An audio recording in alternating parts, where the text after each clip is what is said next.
और नमस्कार, क्या हाल बाबे, सब बढ़िया। एक और स्टोरी, एक और दिल दहला दे। बोलते हुए हंसी आती है भाई। अब जो है सो है, हॉरर स्टोरी है एक, और वही सुनाने आता हूँ मैं, कि उसी के पीछे पड़े रहते हो तुम लोग, तो आ गए वापस से। और ये स्टोरी जो है वो मैं बताता हूँ, ये मेरी खुद की है। क्या है कि मैंने देखा इन जनरली आप थोड़ा व्यूज़ कम देते हो अभी, तो जब तक ऐसी कोई कहानी ना सुनाऊं जिसमें हमारी खुद की गंडिया फटी हो, तब तक आप थोड़ा कम ही इंटरेस्ट बनाते हो, या तो फेंक रहा होगा। वैसे सोच तो आप इसमें भी सकते हो, लेकिन fine, who cares, I care about views. मजा आ रहा ना आपको? मजा आया ना? बस पैसा निकाल। तो आज की स्टोरी है जो ये मेरे साथ हुई थी, लेकिन ये एक प्रॉपर स्टोरी नहीं है, इट्स मोर लाइक क्रीपी। क्योंकि मैं जहाँ पे गया था, ये जहाँ की स्टोरी है, ये जोधपुर की है बाय द वे। मेरे दो भाई रहता है, बिट्टू और कुशल करके। मेरे मामा के लड़के बहुत बड़े हैं, बिट्टू और कुशल करके। तो दोनों के घर जो है आमने सामने है, और कौन सी जगह पे है, कहाँ पे है, वो कॉन्फिडेंशियल है काफी ज्यादा, तो मैं बता नहीं सकता। तो वहां मैं गया था जब मैं 14-15 साल का था, तब की ये स्टोरी है। तब नया नया पहली बार जोधपुर गया था, तो आई वॉज वेरी इंटरेस्टेड कि भाई जानने के बारे में, जोधपुर के बारे में, ये वो। तो रात के टाइम पे हम सब बैठे थे ऐसे, बिट्टू जो है, बिट्टू भैया, उनके घर पे बैठा था मैं। उनका घर 3 माले का है, एंड सामने जो कुशल भैया है, कुशल भैया उनके बड़े भाई है, उनका घर सामने 1 ही माले का है, और सामने ऊपर छत है उसके बस। और दोनों के बीच में बस छोटा सा रास्ता है जाने का, और अगल बगल भी काफी सारे घर, एक कॉलोनी टाइप्स का है। लेकिन वो कॉलोनी काफी वीरान सी है, पीछे पहाड़ है। अब कौन सी जगह पे वो बताऊंगा नहीं तुम लोगों को। तो ये जो है बिट्टू भैया के घर हम लोग बैठे हुए थे, बहुत सारे लोग थे, हम लोग काफी सारे लोग थे। मेरे साथ था अक्षय। अगेन, जहां मेरे साथ पर्सनली कोई ऐसा हादसा होता है जहां बूंद मरनी तय होती है, वहां अक्षय ऑटोमेटिकली मेरे साथ ही होता है। पता नहीं क्यों मुझे इसी पे शक होता है कभी कभी। तो कहीं ये बैग में नींबू मिर्ची डाल के तो नहीं आता, यही तो नहीं कर रहा। हर जितनी बारी मेरे साथ भी कभी कोई भयानक किस्सा हुआ है, वो हमेशा साथ में हुआ है। पर फिर लगता है कि इतना दिमाग तो इसमें है भी नहीं, ये काला जादू कर पाए। As all of you know, जितने लोग जानते हो, मेरे को स्टार्ट से मेरी स्टोरीज फॉलो करते हो, अक्षय कौन है, मेरी बुआ का लड़का है, and my crime partner, my ghost partner, even if I don't want to, but still. तो ही वॉज देयर, मैं, अक्षय, बिट्टू भैया के घर पे, बिट्टू भैया, कुशल भैया, और बाकी भाभी थी दोनों, उनकी वाइफ वगैरह, सब बहुत सारे लोग थे ना, और बैठे हुए थे। रात का टाइम था, एंड काफी शांत हो जाता है जोधपुर है ना, माहौल एकदम 9-10 बजे के बाद एकदम शांत हो जाता है। उनके घर पे 2nd फ्लोर पे हम लोग बैठे हुए थे, एक रूम के अंदर, शांति से, कोई दिक्कत नहीं। तो रात को होता ही है, चुल मचती है, वो तो ही कहानी स्टोरी सुनाने की, ये वो। तो मैं बोल रहा था कि पता है क्या हुआ था, हमारे यहाँ पे एक डुम्मस बीच है यहाँ पे सूरत में, वो बहुत हॉरर है, ये वो बता रहा था मैं। तो जो बिट्टू भैया थे, उन्होंने बताया कि हॉरर कहानी सुननी है। हमने कहा हाँ बिल्कुल, क्यों नहीं सुननी। अक्षय भी कहता हाँ, हम दोनों को चुल, दोनों की पड़ती, लेकिन मन था। अब पता थोड़ी था कि वो कहानी उस घर की सुना देंगे। तो बेसिकली उन्होंने बताया कि पहले तो ये जो कुछ छोटी मोटी स्टोरीज है उस घर से रिलेटेड, आगे पीछे की क्या क्या हुआ है वहाँ पे, वो सुनाऊंगा मैं आपको। फिर मैं बताऊंगा कि मेरे साथ और अक्षय के साथ क्या हुआ। तो बेसिकली कुशल भैया का घर यहाँ पे, बिट्टू भैया का घर यहाँ पे, 3 माले का ये है, ये 1 माले का, ऊपर छत, बीच में छोटा सा रास्ता है, और अगल बगल में इनके भी थोड़े छोटे घर है, ठीक है, छोटा सा कच्चा सा रास्ता है। 2nd फ्लोर पे यहाँ पे बैठे बिट्टू भैया के घर पे हम। रात को 11-11:30 हो रहे होंगे, एकदम शांत सन्नाटा, बाहर एकदम चूचा, किसी की आवाज नहीं है। मैं 14-15 साल का था, अक्षय मेरे से 1 साल बड़ा है, ठीक है। हम लोग एकदम बैठ के, बताओ, रजाई ओढ़ के एकदम ठंड के टाइम पे, बताओ क्या हुआ था। कहते हैं कि ये जो घर है, स्पेशली ये चीज़ बताने की मना की थी उन्होंने, लेकिन मैं तो ढीठ हूँ यार, मुझे व्यूज से मतलब है। तो आज 10 साल बाद मैं रिवील कर रहा हूँ, क्योंकि उन्होंने शिफ्ट कर दिया है अभी। तो बाकी जो नए लोग आए हैं वो भी बीमार रहते हैं अभी वहाँ पे, मरे मेरे को क्या, खैर सॉरी, ऐसा नहीं है। तो 2nd फ्लोर पे हम बैठे थे, एंड उन्होंने बताया, बिट्टू भैया ने, कि उनका वो जो घर है 3 माले का, वहाँ पे जब वो बन रहा था, एकदम नींव जब डल रही थी उसकी, तब किसी ने कुछ तो उस नींव के अंदर दफना दिया, बदला लेने के लिए या फिर किसी रीजन से, डोंट नो। अब मोस्ट प्रोबेबली उनका ये मानना है कि किसी रिश्तेदार ने ही ये चीज़ की थी, लेकिन कौन है, आप किसी को इल्जाम नहीं लगा सकते ना। घर बना, अगले 6 महीने के अंदर जो बिट्टू भैया है, उनके सगे बाप की डेथ हो गई। वो मेरे दूर के मामा लगता है, उनकी डेथ हो गई। उस घर को बनाने में जिन ने पैसे डाले थे, मतलब कि उनके काका जो लगते थे, उनने ही पैसे डाले थे उसके अंदर। उनके काका का धंधा खत्म हो गया एकदम, बहुत बड़ी मिल में काम करते थे, पूरी मिल उनकी थी, खत्म हो गई एकदम से, एकदम लॉस में आ गए। 6 महीने के अंदर उनके पापा की डेथ हो गई। 1 साल के अंदर उनकी मम्मी की भी डेथ हो गई। घर में नेगेटिव वाइब आने लग गई। 3 माले का इतना बड़ा घर था, लेकिन अंदर बस मनहूसियत सी रहती थी, अंधेरा सा रहता था, बड़ा अजीब सा माहौल था। कहीं भी किसी रूम में तुम अकेले नहीं जा सकते, ठंडा रहता है पूरा घर, एकदम हमेशा ठंडा रहता है, ऐसा था। इग्नोर किया कुछ टाइम तक। तो अब वो अकेले रह गए, मम्मी पापा मर गए तो, और अब करे क्या। अब कुशल भैया और बिट्टू भैया सगे भाई नहीं थे, वो दोनों काका पापा के लड़के थे। तो बिट्टू भैया जो है वो सिंगल चाइल्ड है, तो अकेले रह गए। तो उन्होंने अकेले ही, उनकी जो पापा की जॉब थी, सरकारी जॉब थी, तो वो फिर उनको मिली। तो बचपन से उन्हें संभाल लिया, सारा पढ़ाई वढ़ाई छोड़ के जॉब वॉब करना संभाल लिया। अब शादी वादी हो गई थी, सब कुछ सॉर्टेड था, सब सेटल था। अब क्या हुआ कि एक तो ये घर उनका ऑलरेडी काफी ज्यादा वैसे ही था कि डर लगता है दिन दहाड़े भी। उनके सामने कुशल भैया का घर था। अब कुशल भैया का घर जो था वो मैंने बताया जैसा कि आपको, वो एक ही माले का था और ऊपर छत था, लेकिन वो उससे भी ज्यादा डरावना था। वो देखने से डरावना लगता था क्योंकि वो रिनोवेट नहीं किया था काफी टाइम से। और उस घर के जस्ट पीछे बैकयार्ड था, छोटा सा। बैकयार्ड में एक छोटी सी झोपड़ी थी जो ऐसे छत पे से तुम देख सकते हो, छोटी सी जगह है, झोपड़ी है और ऐसे पैसेज सा बना हुआ है, गंदा सा, सब पत्ते वत्ते पड़े हुए वहाँ पे। कहते हैं कि हर रोज रात को वहां से कुछ घसीटने की आवाज आती है। ये उन्होंने मुझे बताया रात को ही। ये इन्फॉर्मेशन इतना डिटेल में बताने की क्या जरूरत थी। 2 बच्चे हैं हम 15 साल के, तो फटी हमारी, बट इट्स फाइन, कोई बात नहीं। चुल मची कि भाई क्या पता आज रात को आवाज़ आई तो ये वो, लेट्स सी क्या होता है। तो उन्होंने ये कहा कि लाइक आवाज़ें आती है ऐसी, और स्पेशली उनका जो घर है उसमें लाइक क्या है कि बाहर हॉल जो है, एक आगे मेन हॉल है, बीच में एक आंगन है छोटा सा, और फिर अंदर 2 रूम है। तो वो आंगन जो है वहीं से सीढ़ियां जाती है, तो तुम हॉल में लेटे लेटे बेड पे आंगन देख सकते हो, सीढ़ियां देख सकते हो। और पर्टिकुलरली स्पेशली कुशल भैया के घर पे वो जो सीढ़ियां है, सीढ़ियों के पास रात को कोई ना कोई खड़ा हुआ दिखता है।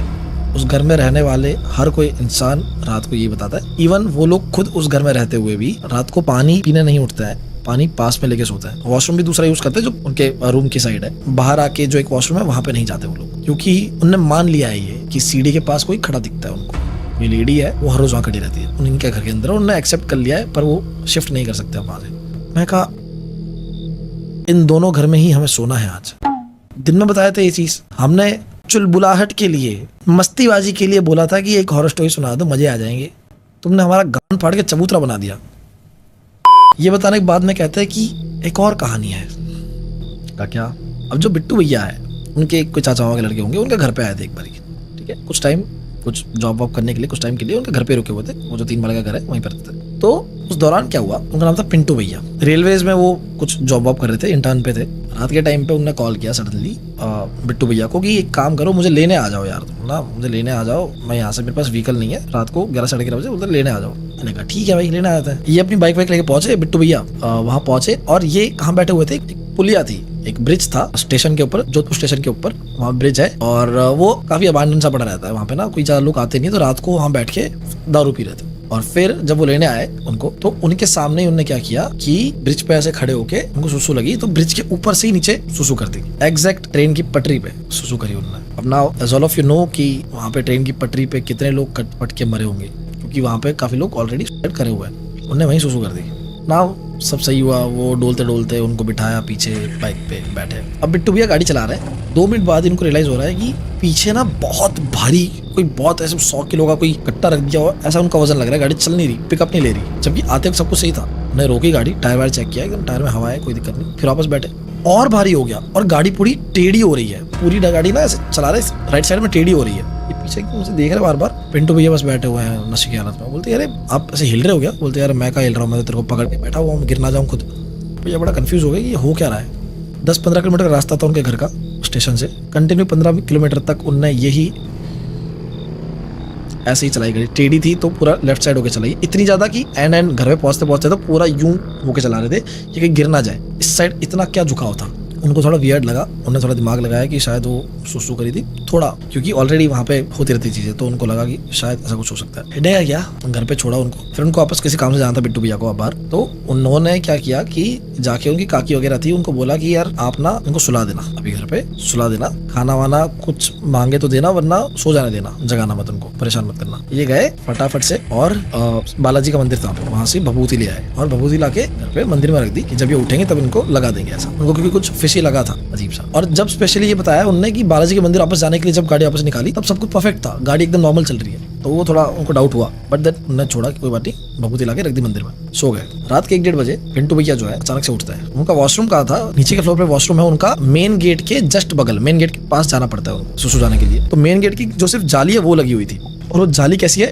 ट्रांसपेरेंट है, मतलब अगर कोई खड़ा होगा तो उसकी परछाई दिखेगी, बट कौन खड़ा है वो नहीं दिखेगा। समझ रहे हो ना, वैसे प्लास्टिक कैसा होता है एकदम, तो प्लास्टिक में तुमको पता चलेगा कोई पीछे खड़ा हुआ है, लेकिन फिगर दिखेगा सिर्फ ब्लैक ब्लैक शैडो टाइप्स। तो 1-1:30 बजे ये पिंटू भैया दारू के नशे में थे, उठे और उनको सुसु लगी। सुसु जाने के लिए गेट के पास गए, मेन गेट के पास जहाँ पे वॉशरूम था। वॉशरूम के पास जा रहे थे, इतने में अचानक से उन्होंने देखा कि नॉक हुआ गेट पे, जस्ट बगल में। ये वॉशरूम का गेट है, यहाँ पे वो मेन गेट है। देखा तो कोई फिगर शैडो खड़ी हुई है। तो इनको लगा रात को कोई आया होगा 1-1:30 बजे, पता नहीं, सिर्फ उनको शैडो दिखी, उनको ये नहीं पता कौन आया है। उन्होंने जैसे गेट खोला, झटके से गेट जोर से एकदम खुला, ना कोई हवा चल रही थी ना कुछ, जोर से टकराया थक करके, इतना जोर से कि सबकी नींद खुल गई। पीछे की साइड जोर से टकराया, पूरा ऐसे फोल्डेबल गेट था, पूरा भड़ाक से टकराया, जोर से एक हवा आई, कंपन मच गया इनके पूरे शरीर में, बिजली सी दौड़ गई और ये वहीं गिर गए। सब लोग ये सुन के फटाफट से भाग के आए, देखा ये पड़े हुए हैं। बिट्टू भैया ने सबसे पहले करा क्या, जाके भभूति लाई, उनको समझ आ गया था, भभूति ला के उनके सर पे लगाई। सर पे जैसे ही लगाई वो कांप रहे थे, एकदम से रुक गए, उनको लेटाया। अगले दिन पूरा दिन सोए हैं और तीसरे दिन वो उठे। तीसरे दिन जैसे उठे वो डॉक्टर वगैरह को बुलाया, लेकिन डॉक्टर से कुछ हुआ नहीं। बालाजी के मंदिर ले गए उनको, वहाँ झाड़ा दिलवाया, सब कुछ करवाया, तब थोड़ा नॉर्मल हुए। पर पिंटू भैया के साथ ही एक और चीज हुई। कुछ ही दिनों बाद वो वापस जाके आ रहे थे, पैदल आ रहे थे, इस बार उसी चौराहे से ढलान है वहाँ पे जाने के लिए, उनका जो मेन घर है जिसकी बात कर रहा हूँ, वहाँ पे जाने के लिए ढलान है। वो ढलान पे से आ रहे थे, आते आते अचानक से उनको नोटिस किया उन्होंने कि बिल्कुल रात के 11-11:30 बजे कोई है नहीं आसपास। उन्होंने नोटिस किया कि पीछे से ना किसी के चलने की आवाज आ रही है, और क्लियर, वेरी क्लियर, एकदम पिच क्लियर आवाज आ रही है अंधेरे के टाइम पे कि कोई बहुत दूर नहीं, इनके जस्ट यहाँ पे पीछे चल रहा है, एकदम यहाँ पे ऐसे।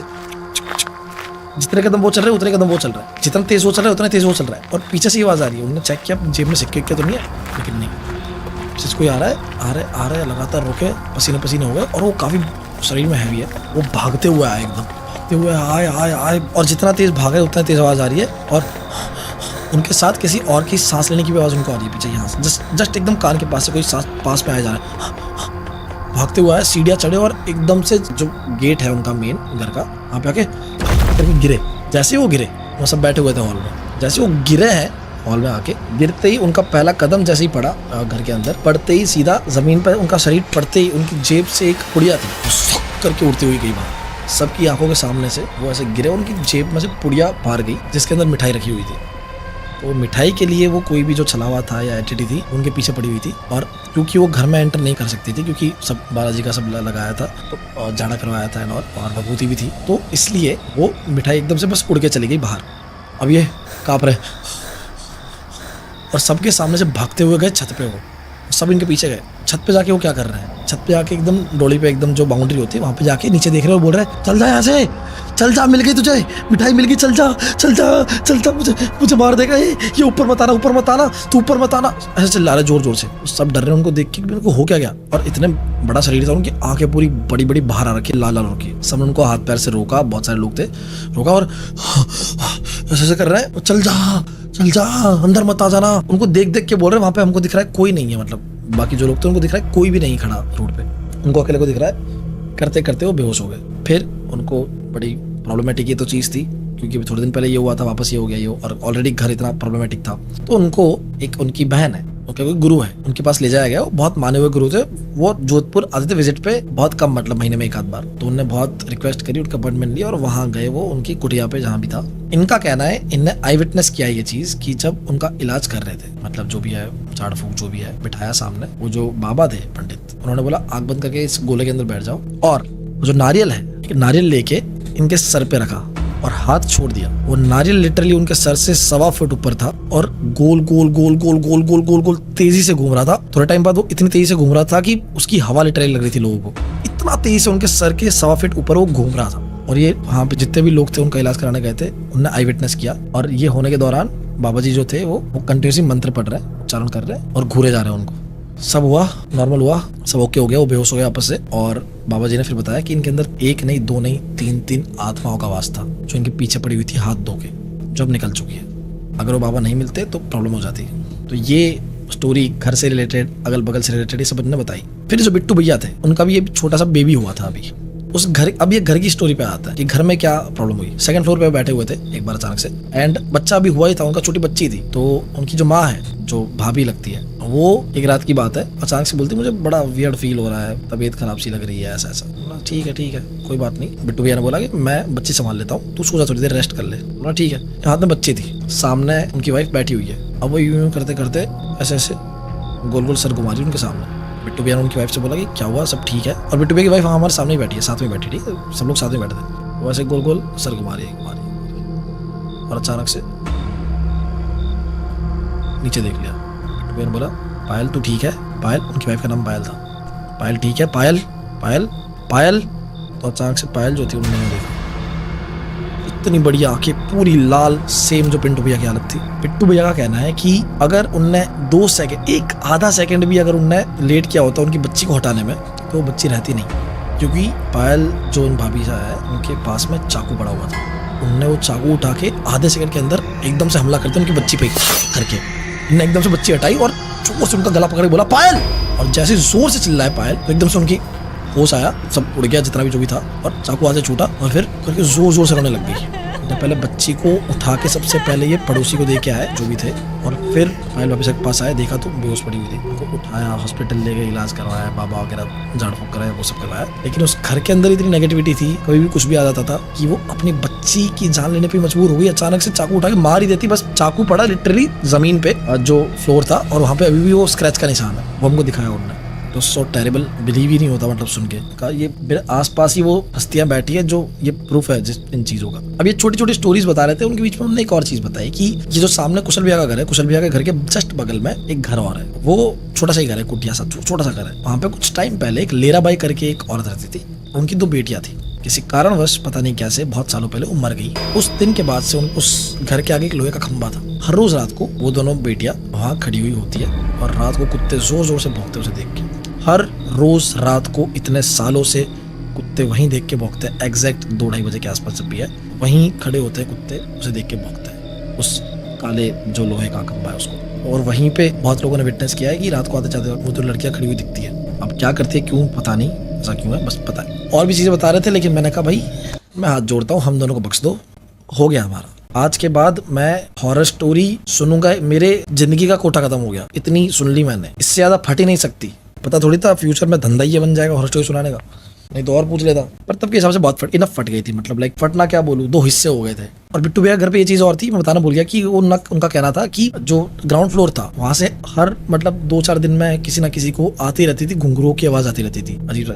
नीचे मतलब साइड तो आंगन ही बना हुआ था, उस साइड से कोई नाच रहा ऐसी आवाज़ आती थी, किसी गाने की आवाज़ आती थी, घुंघरू की आवाज़ आती रहती थी। ये कंटिन्यूसली उनको और 2-4 दिन में आता ही रहता था ये आवाज़, कि नॉर्मल हो गया था ये चीज़। तो यू आर लाइक कि चलो इट्स फाइन, अब सोते हैं। हमको सोने जाना था कुशल भैया घर पे, क्योंकि हमारी कुशल भैया मतलब उनसे ज़्यादा बनती थी भाभी से और सब। तो अक्षय और मैं, हम दोनों का प्लान था कि हम जाएंगे वहाँ जाकर सोएंगे, फिक्स था, वहीं पे हमारा सारा सामान हमारा सब चाहिए था। तो हमारे अक्षय भैया खड़े होके कहते, मेरा भाई अक्षय कहता, अकी भाई मैं इसी घर में सोऊंगा। मैं कहा क्यों, क्या शौक हो रहा है तेरे को, सूरत नहीं जाना वापस से, मन नहीं है जीने का है? टूर पे आए थे हम सिर्फ, क्या मुंह दिखाऊंगा बुआ को जाके, किसी मिठाई चुराने वाले भूत से मर गया। तो मुझे साइड में कोने में ले जाके कहता कि भाई वो गर्लफ्रेंड बनी है, रात को बात करने का है। इस चौधरी की गर्लफ्रेंड बन गई थी। समझ नहीं आ रहा मुझे बुरा किस चीज़ पे ज़्यादा लगना चाहिए, कि हमारे भाई पने दोस्ती से ज़्यादा अपने गर्लफ्रेंड को इंपॉर्टेंस दे रहा है, या फिर मेरी नहीं बन रही इसलिए। खैर इतनी फटी हुई थी उस घर के अंदर ही, इतनी स्टोरी सुनी हमने कि ये होगा। अब क्योंकि बताता हूँ, कुशल भैया जो है उनके घर पे क्योंकि उतना डिस्टेंस छोटा घर है, तो वहाँ पे बात नहीं कर सकते, साफ सुनाया जाता है कौन कहाँ पे कॉल बात करो सुनाई देगा साफ साफ। और रिलेटिव है, मतलब इतने भी ओपन माइंडेड नहीं है कि बता कि कर लो बात गर्लफ्रेंड से, कोई दिक्कत नहीं है, ऐसा नहीं था। हमारे भाई राजस्थानी फैमिली तोड़ दे काट देती है, ले वैसा वाला सीन है। और मैं भी इवन सोता तो लाइक उनकी दादी जो थी उनके साथ ही वहाँ बाहर हॉल में सोने वाला था, और अक्षय आता तो हम तीनों साथ में सोते, तो प्रॉब्लमेटिक था थोड़ा सा। तो अक्षय ने दिमाग लगाया कि अगर मैं इसी घर में सोऊंगा, तो 3 माले का घर है, मैं सो जाऊंगा 3rd फ्लोर पे जाके रूम में, कोई दिक्कत नहीं। ये अकेला सोने को तैयार है इसी घर के अंदर। ये सब सुनने के बाद उस दिन मैंने देखा कि अगर इंसान सच में ठान ले और अपने दिल के अंदर की सच्ची ठरक को जगा दे, तो डर को ही मात दे सकता है दोस्तों। भूत मिले ना मिले, इसको मिलनी चाहिए। मैं कहा चल ठीक है सो जा, तेरी मर्जी, अब क्या ही बोलूँ, मरे तो मरे। मैं गया उस घर पे सोने के लिए, क्योंकि मेरी हालत नहीं थी इसके साथ यहाँ सो जाऊँ ना, नहीं। मैं कहा दादी माँ के साथ सोऊंगा वहाँ पे, सेफ, थोड़ा कम भूत वाला घर। भूत तो है पर थोड़ा कम। अब क्या हुआ कि मैं वहाँ सोने चला गया, रात हो गई है, मैं लेटा हुआ हूँ बढ़िया अपना, मुझे नींद नहीं आ रही है, घबराहट सी हो रही अजीब सी।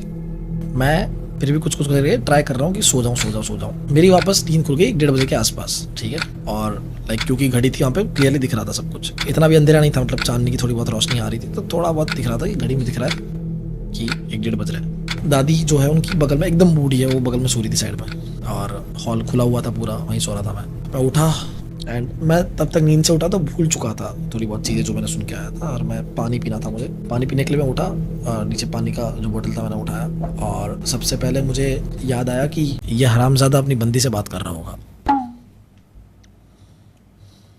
थोड़ा बहुत तो डर लग रहा था मुझे, मेरे पास तो बंदी भी नहीं है, दादी को चिपकूंगा यहाँ पे, दादी की हड्डियां कड़कड़ हो जाएंगी। मैं कहा मैं ज़्यादा डरूं किससे, भूत को लेके या अपने रिलेशनशिप के फ्यूचर को लेके। मैं कसम बता रहा हूँ, रात को 2 बजे भरी रात में आईने के सामने जाके खड़ा हुआ हूँ मैं। इतनी गंदी शक्ल है क्या मेरी? डर नहीं लग रहा उस वक्त, मुझे टेंशन हो रही है अपने बारे में। उस दिन मुझे पता चला कि अगर तुम्हारे दिल में सच्ची जलन हो तो डर तो उससे ही भागता है बहनचोद। पर मैंने कहा चल कोई बात नहीं, वापस आके लेटते हैं। एंड सडनली पानी वानी पी के मेरा ध्यान गया बाहर की ओर, क्योंकि तुम देखोगे ना, सिर्फ सामने ही मतलब दरवाजा है, तो देखा मेरे सामने सीढ़ियाँ थी, सीढ़ियों के पास एक लेडी खड़ी हुई थी कुर्ते में। अभी मुझे क्लियर थोड़ा बहुत याद है, येलो कलर का ड्रेस सा था और लाल लाल रंग के उसमें बीच बीच में गोल गोल ऐसे थे। शक्ल नहीं दिख रही है, उल्टा पुड़ के खड़ी हुई है। आई थॉट वो भाभी जी है, कुशल भैया की वाइफ। तो मैंने कहा भाभी, मैंने सुना नहीं, वो हिली नहीं, और मुझे शक्ल नहीं दिख रही, बस उल्टा मुड़ के अंधेरे में ना सीढ़ियों के पीछे की साइड एकदम अंधेरा है, सीढ़ियों के पीछे की साइड बस दिख रहा है कि कोई खड़ा हुआ है और ऐसा उल्टा खड़ा हुआ। मुझे लगा कि कुछ काम कर रही होंगी यहाँ पे, उल्टी बस खड़ी हुई। और मैं भूल चुका हूँ उन्होंने जो सुनाया था, क्योंकि मैं उस घर की स्टोरी में ज्यादा मशगूल हो गया था। मैं भूल गया था कि यहाँ भी सीढ़ी के पास कुछ बताया था उन्होंने। मैं टोटली पता नहीं क्या हो गया, मैं हिप्नोटाइज हो गया, जाने क्या मुझे दिमाग से निकल गया। मैं लिटरली कह रहा हूँ भाभी, उन्होंने जवाब नहीं दिया, मैं पास में जा रहा हूँ भाभी, और वो उल्टी ऐसे खड़ी हुई है, कुर्ता पहन रखा है और बस वहाँ खड़ी हुई है। मैं भाभी भाभी करके पास में गया और लिटरली वो जो पानी था वो खत्म होने वाला था आधा। तो मैंने कहा कि यार भरना कहाँ से, किचन से भरना है या फिर नल से, पता नहीं था। तो भाभी से पूछा भाभी, तो मैं गेट तक पहुंचा, बस गेट से इतना डिस्टेंस था कि पीछे की दीवार से लेके यहाँ जो मैं बैठा हूँ उतना डिस्टेंस था पहुंचने में। तभी भाभी अचानक से कूदी। अब वो जो भी था, जो भाभी तो क्या ही थी, सीढ़ी यहाँ पे है, वो यहाँ थी, वो जंप लगा के इस पे कूदी और मेरी आंखों के सामने से वो पलक झपकाते इतनी स्पीड में सीढ़ियों पर करके चढ़ गई। अब as a 15 year old kid मुझे क्या करना चाहिए? भागना चाहिए, चिल्लाना चाहिए? आई डोंट नो मुझे क्या हुआ। ऐसी सिचुएशन में मैं अपने आप कैसे एग्रेसिव मोड में कैसे आ जाता हूँ मैं लिटरली भाभी भाभी चिल्लाते हुए भागा हूँ ऊपर। क्यों? क्या चूतिया हूँ मैं? भाभी मेरी मतलब फेवरेट वाली भाभी थी, मतलब वो हमारी काफी बनती थी। तो मैं भाभी भाभी कह रहा था, भाभी कहाँ जा रही हो, ऐसे कर भागा हूँ। मेरी आंखों के सामने अब रियलाइज होता है कि इतना स्पीड में भागी, तो कूद के मैं सीढ़ियाँ भागा चढ़ा ऊपर। पता नहीं हिप्नोटाइज हो गया क्या हुआ मेरे दिमाग में। मैं ऊपर गया, ऊपर जाते देखा, राइट साइड देखा, तो पीछे बैकयार्ड जो था उसकी साइड जो बाउंड्री थी, बाउंड्री के ऊपर भाभी खड़ी हुई है। मैंने कहा भाभी क्या कर रहे हो भाभी? And then all of sudden पता नहीं मुझे रियलाइज हुआ, एकदम झटका सा लगा कि मैं क्या कर रहा हूँ, छत पे क्यों आया। अब ये रियलाइज होता ही उससे पहले वो भाभी मुझे नीचे कूदती हुई दिखी और धड़ाक से आवाज आई। मेरी सांसें रुक गई एकदम से। फोन वोन नहीं था मेरे पास, मैं एकदम से भाग के गया वहाँ पे बाउंड्री के पास, पता होने के बावजूद भी। देख रहे हो ब्रेवरी, भाग के नीचे देखा, नीचे कुछ नहीं है। लेकिन जो कुटिया थी जिसके बारे में मैंने सुना था, उस घर में जो हमने बात की थी, जो कुटिया से कुछ घसीटने की आवाज आती है, सडनली मुझे रियलाइज हुआ कि मैंने ये कुटिया अभी मेरी लाइफ में पहली बार अब देख रहा हूँ, रात के 2:30 बजे, जो कि बिल्कुल ही परफेक्ट टाइम नहीं है इसको देखने का। 1 सेकंड हुआ होगा मुश्किल से, नीचे से घसीटने की आवाज।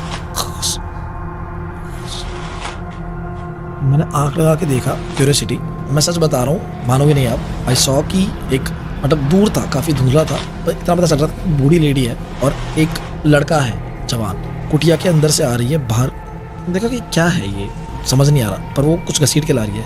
जब पूरी तरह से वो बाहर आ गई तो मुझे देखा कि पत्तों के ऊपर आवाज आ रही है चलने की, उसी वहाँ से देखा बूढ़ी लेडी, सफेद बाल है, पूरे गंदी शक्ल है, वो एक जवान लड़के को घसीटते हुए बाहर ला रहे हैं। मेरी चीख निकल गई, मैं इतना जोर से चिल्लाया हूँ, मेरे रॉन्ग टैब भी कांप रहे हो याद करके, मम्मी करके चिल्लाया। उस लेडी ने लिटरली मेरी तरफ ऐसे करके देखा है स्लोली, और मेरी आंखें फट गई। मैं भागते हुए जा रहा हूँ, मेरे को सब रियलाइज हो रहा है मैं ऊपर क्यों आया हूँ, मैं भाग के यहाँ पे क्यों आया, मुझे समझ क्यों नहीं आया, मैं हिप्नोटाइज हो गया, क्या चक्कर है। भागते हुए जा रहा हूँ और जाते हुए सीढ़ियों के पास से दूसरी सामने वाली बाउंड्री मुझे दिख रही है, नीचे वाली बाउंड्री जो मेन रोड है, मेरी वहाँ नजर गई। भागते हुए जा रहा हूँ और हल्की 2 सेकंड के लिए मेरी नजर गई सिर्फ भागते हुए, वहाँ मुझे क्लियरली दिखा उस 1.5-2 सेकंड के अंदर की मेरे कांप रहा है कि उस रोड पे लोहे के सरिये के आगे 2 लड़कियां खड़ी हुई है, जिन्होंने ऊपर काले रंग की ओढ़नी ओढ़ रखी है और नीचे बस देख के खड़ी हुई है। मैं भागते हुए गया, मेरा सच बता रहा हूँ बैलेंस नहीं रहा, मैं लुढ़कते हुए नीचे पहुंचा हूँ। मेरे चोट लगी थी पीछे, यहाँ खून निकला था मुझे, करके नीचे गिरा और जोर से चिल्लाया करके सब जम गए। सब आया एकदम से मेरे पास में, कुशल भैया वगैरह। कुशल भैया ने उठाया, एकदम से चोट वोट लगी थी, सबने पट्टी वट्टी करी। बोला क्या हो गया, क्या कर रहा था तू, क्या कहाँ गया था। इवन सबसे बड़ी स्ट्रेंज बात ये थी कि मैं ऊपर चिल्ला रहा था, नीचे चिल्ला रहा था, नीचे ही भाभी भाभी करके चिल्ला रहा था, किसी ने सुना नहीं था, तब मैं क्लियर चिल्ला रहा था। बोला क्या हो गया, मैंने कहा अरे